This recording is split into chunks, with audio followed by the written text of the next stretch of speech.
L'abandon des blues, ça a été quelque part une petite révolution.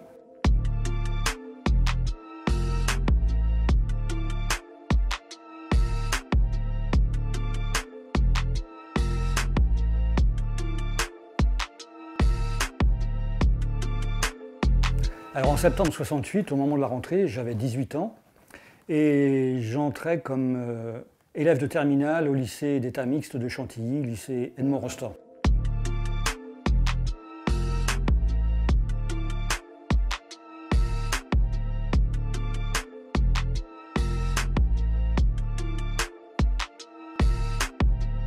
Alors il y a eu beaucoup de changements à cette rentrée scolaire, pas ordinaire. D'abord, ça a été l'abandon des blouses, puisque auparavant, les années précédentes, c'était obligatoire. Les garçons portaient des blouses grises et les filles portaient des blouses bleues.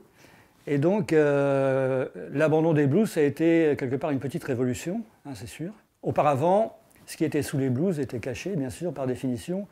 Et quand les blouses sont tombées, eh bien, on a vu les différences sociales s'afficher, à savoir que certains de mes camarades portaient des vêtements de prix, des chaussures de prix également. Alors que moi, non, et beaucoup de mes camarades aussi, non.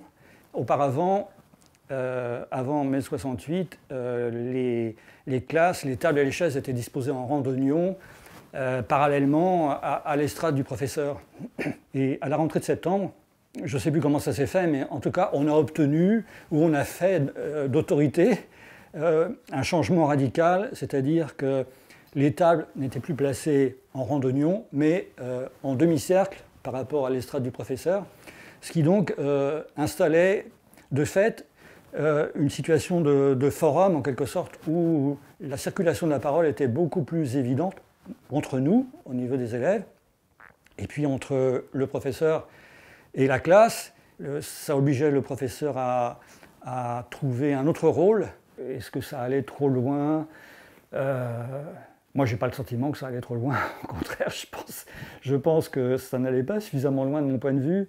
Par exemple, avec le recul, moi, je trouve incroyablement médiocres les conditions d'enseignement des langues vivantes à l'époque. Je ne sais pas si ça a changé aujourd'hui, mais c'était incroyablement médiocre. Avec une classe de 35 élèves, combien de temps au cours de l'année on pouvait s'exprimer en anglais ou en allemand ? Très peu de temps. Et donc, à la fin de l'année, quelles compétences linguistiques on avait pu acquérir avec cette unique façon d'enseigner, très académique. Peanuts, hein, peanuts.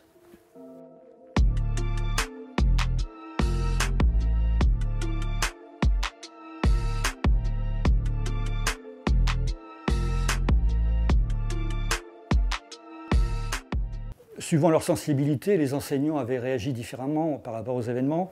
Certains étaient sympathisants, certains nous soutenaient plus ou moins discrètement dans nos agissements d'élèves un peu chamboulés par tout ça.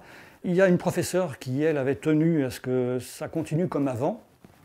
Elle était agrégée, probablement affiliée à un syndicat d'enseignants agrégés un petit peu classé à droite. Elle ne voyait pas ça d'un bon œil, c'est évident.